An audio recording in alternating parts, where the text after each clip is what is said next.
Bonjour tout le monde, bienvenue à un autre résumé de la semaine. Cette semaine, j'ai encore bien des choses à vous dire. J'ai une grande boîte. Ça, c'est clair. Mais écoutez, pour commencer, je le sais qu'on répète souvent avec la température, puis comment on est découragé, puis on commence à faire un petit peu bébé broyard.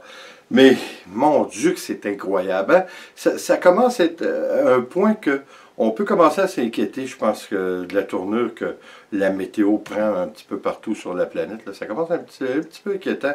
Là, comme vous pouvez voir, là, j'avais un... Comment on dit ça? Un gold.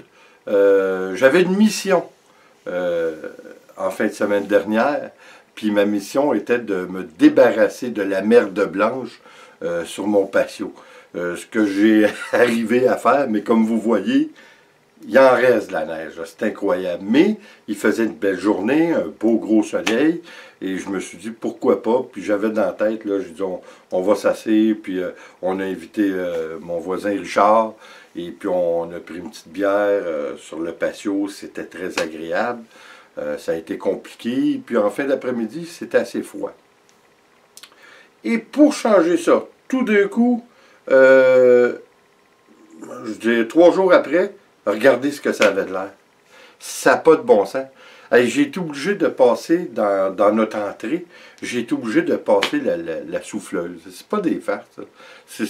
En rendu, là, je pense que quand ça s'est arrivé, là, je vous dis, la température, c'était le 3 ou le 4 avril. C'est décourageant.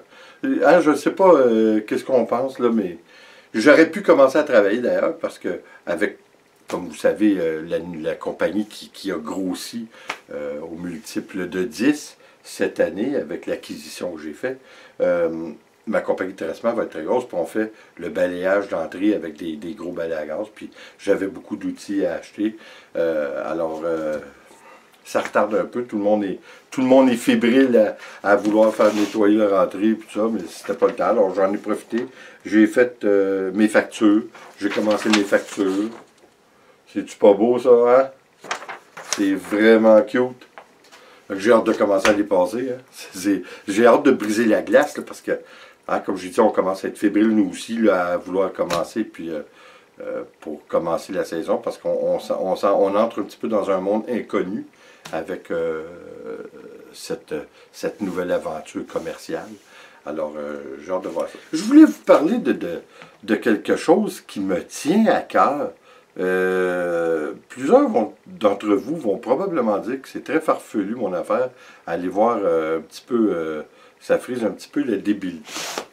Je vais vous dire, je suis un grand rêveur, mais dans le sens littéral du mot. C'est-à-dire que je rêve beaucoup la nuit. Je rêve, je vous dirais, même en plus d'être un rêveur dans la vie, là, je suis obligé d'avouer, je rêve, je vous dirais, au moins 3-4 rêves, comme tout le monde, là, comme la plupart des gens, par nuit. La particularité de mes rêves, par contre, c'est que je m'en souviens pour la plupart. J'ai même commencé à écrire dans un... Ben là, je ne l'ai pas, je ne sais pas où. J'ai commencé à écrire dans un petit livre. J'ai commencé à écrire mes rêves. Parce que souvent, qu'est-ce qui arrive? Quand on se lève le matin, et puis on pense à d'autres choses, puis on oublie vite. Hein? On dirait que ça disparaît. Quelques rêves vont rester dans notre mémoire pour toutes sortes de raisons. Souvent parce que ça nous touche vraiment, vraiment profondément. J'en ai plusieurs, moi, qui vont rester. Comme je vous dis, j'en fais plusieurs par nuit. C'est drôle. Moi, vous savez, j'ai une hypothèse sur les rêves. Je ne suis pas le premier à l'avancer. Ça, c'est certain. Mais mon hypothèse est que pour certains d'entre nous, je suis obligé de vous dire que peut-être pas tout le monde. Est-ce que moi, je crois avoir cette facilité-là des rêves qui sont souvent pour moi prémonitoires? Je crois que oui. Je crois que oui, mais souvent c'est du déjà-vu. C'est de cette façon-là qu'on l'interprète. Vous savez combien de fois ça nous arrive de vivre quelque chose, puis on dit, oh mon Dieu, il me semble que je l'ai déjà vécu. Hein? On est persuadé qu'on l'a déjà vécu, on a déjà été là. Bien souvent, ça nous vient qu'on a eu des rêves prémonitoires. On ne se rappelle pas tellement du rêve, mais quand on arrive dans la circonstance, la même circonstance que notre rêve était, on est tout surpris, puis on est comme même dérangé par la similitude ou le fait du déjà vu, du déjà vécu. Ben, ça, pour moi, en tout cas, je peux vous avouer que c'est des rêves que j'ai faits, souvent prémonitoires, que j'ai déjà rêvé. Puis je me suis dit, hey, c'est-tu pas fantastique, je l'ai rêvé. Mais je veux dire, c'est pas, je considère pas que c'est un don. Je crois qu'on est tous, on a tous cette faculté. Puis même, j'irais plus loin. Je suis obligé de vous dire que là, c'est là qu'il y en a plusieurs qui vont dire que mon idée est quand même un petit peu farfelu, mais regardez, c'est ce que je crois. Je crois que certains de nos rêves nous montrent une réalité qui est différente à la nôtre. Souvent un monde parallèle, une autre dimension, plusieurs niveaux différents de dimension, une autre réalité. Des fois qui ne nous appartient pas. Peut-être même, allez voir, là, ce que je vous dis là, je ne suis pas certain de ce que je vous dis, c'est clair, là. Je ne détiens pas la vérité. Mais j'ai une certitude dans moi que probablement c'est quelque chose. Vous savez, ils disent qu'on utilise seulement qu'une minime fraction de notre cerveau. Et puis je dis, moi je prétends que ça, c'est une façon que notre cerveau travaille. C'est que souvent, vous savez, il y a les voyages astrales, les voyages cosmiques qu'on appelle. Il y en a plusieurs qui ont pratiqué cette technique que vous pouvez, en vous concentrant, sortir de votre corps. Puis il y en a même qui sont pas revenus là. Ça c'est connu, là, ce que je vous dis là. Mais c'est tout connecté du pareil au même. C'est toute une façon que notre cerveau a de communiquer avec des ondes, vous savez, un peu comme comment on dit ça en français, les white noise. Les sons blancs. C'est toute une façon qu'on a, je crois. Vous savez, on se casse la tête à dire si un jour on pourrait voyager dans le temps et tout ça. Bien, c'est une forme, ça. C'est une forme, parce que je suis persuadé que certains rêves peuvent nous rendre...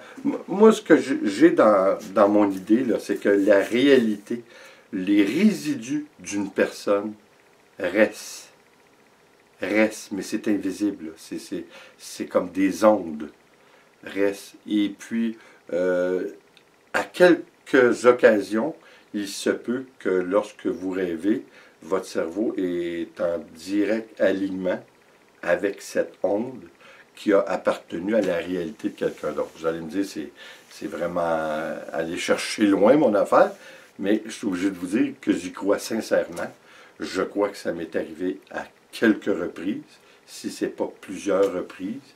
Je crois que c'est ça. Comme je vous dis, notre cerveau a la faculté lorsqu'on dort. Puis pourquoi qu'il a la faculté de le faire lorsqu'on dort? C'est parce qu'on enlève les barrières au cerveau.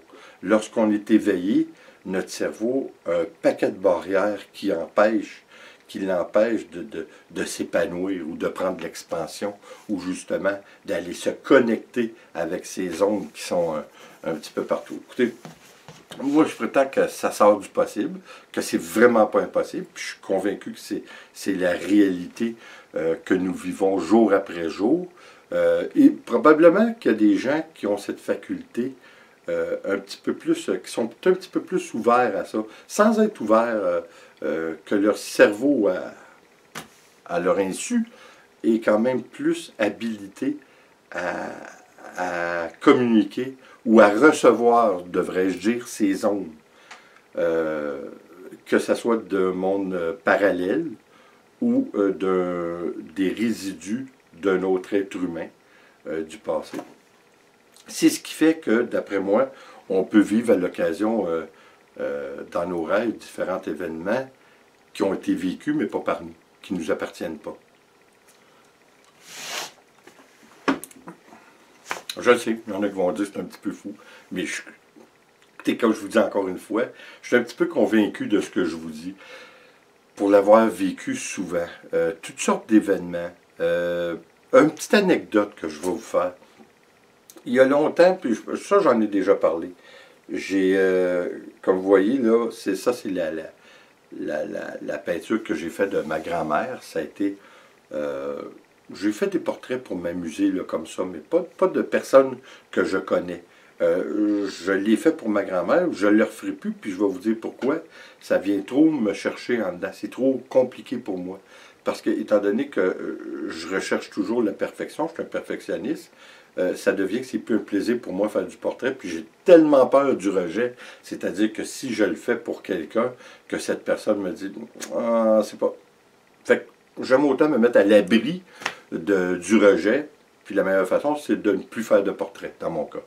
Ma grand-mère, j'avais toujours rêvé de le faire. Comme j'ai déjà dit, moi, depuis d'un jeune âge, je dessine, je gribouille un petit peu partout depuis jeune, mais j'ai toujours eu cette facilité au dessin. Peut-être pas la peinture. La peinture, c'est arrivé plus tard parce que j'étais, comme je vous dis, plus habitué à faire avec des crayons à mine ou du fusain que de mettre de la couleur. Mais quoi qu'il en soit, j'avais commencé à faire des toiles, à faire des paysages, un peu de tout genre. Et puis, ma grand-mère est décédée en 2009, à l'âge de 104 ans. Ça a été une personne pour moi aussi importante, sinon plus même que ma propre mère. Là. Ça a été une personne qui a représenté tellement, ça a été une amie, une complice. Écoutez, j'ai fait vivre toutes sortes de choses, ça n'a pas de bon sens. J'ai fait descendre dans... On avait des petites express, là, des petits chariots à 4 roues pour les enfants. Puis, à un moment donné, on restait à Montréal, en ville, dans une grande côte, et puis je lui avais dit, on avait été faire l'épicerie ensemble. Je lui avais dit, ah, embarque, je vais te montrer ça, comment que... Ah, je voulais montrer comment je fais bon pour descendre dans la rue. Puis je vous dis, là, ça descendait vraiment abruptement. Et puis, ma grand-mère, elle m'écoutait, là, je vous dis, j'avais peut-être 9 ans. Ma grand-mère m'écoutait. Elle prend ses 2 sacs, puis elle s'assied en arrière de moi, puis je descends ça. Puis pour l'impressionner, arrivé au niveau de la maison qui était au centre de la fameuse rue, qui était vraiment comme ça, je donne un coup de roue. Ma grand-mère revole d'un côté. Son bagage, son épicerie roulait en bas de la rue. Écoute, ça a été la seule fois de ma vie que j'ai vu ma grand-mère qui était vraiment, mais vraiment fâchée après moi. Elle était rouge comme une tomate. Il y avait des gens, c'était en été, puis il faisait beau. Il y avait des gens, c'est sa galerie, ses galeries en face, puis un peu partout. Puis les gens riaient, ils riaient. Fait qu'imaginez-vous, elle est encore plus frustrée, puis choquée après moi, puis je me rappellerai toujours, mon père il avait entendu la commotion qui se passait à l'extérieur, puis il avait sorti, il avait dit « Ben voyons, Madame Tessier, qu'est-ce qui se passe? » Elle a dit « Occupe-toi de ton gars. » Elle était vraiment, vraiment fâchée. C'était vraiment drôle. Mais, comme je vous dis, c'était un amour. J'étais un enfant unique. J'ai pas de frère ni de sœur. Et puis je pense que mes grands-parents, surtout ma grand-mère maternelle, et je dirais mon grand-père paternel ont été des gens très importants dans ma vie. Quoi qu'il en soit, pour revenir à nos oignons, je voulais peindre ma grand-mère, mais je ne me sentais pas, encore une fois, l'habilité à le faire. Et j'avais tellement peur de ne pas réussir son essence. Vous savez, de ce qu'elle représentait. Puis peut-être pour moi aussi, c'était tellement plus important que c'était peut-être un petit peu plus compliqué par rapport à ça. Un jour, j'ai rêvé. Elle est venue me voir, mais comme je vous dis, littéralement là, dans mon rêve. Elle est venue me voir, puis elle m'a dit, Michel, elle dit, puis on a jasé ensemble, elle m'a dit que tout allait bien, puis tout ça, elle dit, écoute, elle dit, là, elle dit, la toile, là, tu vas la faire, paie-moi. Elle dit, ça va me faire plaisir, puis elle dit, inquiète-toi pas, je vais te guider. C'est pas plus que ça. Je vous dis, j'en parle, j'en ai des frissons. Je m'en souviendrai toute ma vie. Le lendemain matin, je me suis levé, puis j'ai été travailler, mais en revenant de travailler, j'ai préparé mes affaires. Et puis, je l'ai peint. Ça donnait ça. Il y a des petites choses, je suis obligé de vous avouer que c'est pas parfait. J'ai comme son œil droit qui fait pas mon affaire tellement. J'aurais pu recommencer, mais ça a été tellement dur d'une façon spirituelle, si on veut. Même je ne suis pas une personne spirituelle, mais pas du tout. Ça a été tellement compliqué que je pas. Mais comme je vous dis, c'est des choses étranges. Alors, pour moi, les rêves dans ma vie font vraiment partie de mon existence. Font vraiment partie de ma réalité, si vous voulez. J'adore ça. Là. Écoutez, moi, je suis une personne, ne demandez-vous pas, moi, je suis... j'adore écouter les films, les séries à la télévision. Fait, pour moi, là, quand je vais me coucher, là, je m'en vais faire au dodo, j'adore ça, parce que c'est toujours des nouvelles aventures, soir après soir, puis des fois, je vous dis, c'est détaillé, là, mes rêves.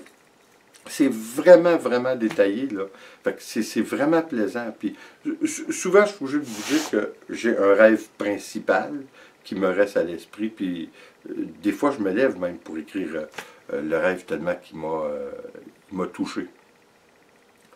Des rêves, encore une fois, c'est un gros mot qui est très large, parce que moi, je prétends encore une fois que lorsqu'on dit un rêve, ça a plusieurs facettes, ça peut avoir plusieurs niveaux. Ça peut être connecté à différentes réalités ou même différentes dimensions. Parce que je crois sincèrement, puis il y a des scientifiques d'ailleurs qui le croient aussi, qu'il y a plusieurs dimensions de notre réalité. Différentes réalités, différentes... écoutez, c'est très subjectif, c'est très... c'est subjectif, oui, ça, pour les différentes dimensions. Je trouve que pour la connexion d'un être à la réalité d'un autre, j'y crois fermement. Je crois que ça m'est arrivé souvent. J'ai vécu des choses qui n'étaient clairement pas de ma mémoire ou de mon vécu. En tout cas, comme je vous dis, c'est un peu subjectif, puis je n'essaie pas de convaincre personne. Je partage simplement ce qui est pour moi ma réalité. Avant qu'on prenne 1 heure de vidéo, je pense qu'on va se laisser là-dessus. On va souhaiter un printemps. Vous, là-bas, en Europe, c'est sûr que votre printemps est arrivé. C'est un petit peu mieux. Vous n'avez arraché, là. Hein? Ça n'a pas été facile. La fin de l'hiver et le début du printemps en Europe, particulièrement en France, ça n'a pas été facile. Ça n'a vraiment pas été jojo. Hein? Mais là, regardez, ça va se replacer. On va l'avoir l'été jour. Je ne sais pas ce que ça nous prépare comme été. Mais je suis obligé de vous dire que hier soir, c'est-à-dire pas hier soir, avant-hier soir, dans la nuit de mercredi à jeudi, il a fait -20. J'ai jamais vu ça. Des vents, il y a eu au-dessus de 100 000 maisons qui ont manqué d'électricité dans la nuit de mercredi à jeudi. C'est pas des farces, là. Je vous dirais, c'est même, on pourrait dire, alarmant, là, en quelque part. Alors, souhaitons-nous qu'on ait une belle été. Puis je vous le souhaite aussi. En attendant, ben, on va commencer par le début et souhaiter une bonne fin de semaine. Et puis, comme toujours, s'il vous plaît, abonnez-vous, laissez un commentaire et partagez. C'est toujours apprécié. On se revoit aux prochaines vidéos. Attention à vous. Ciao.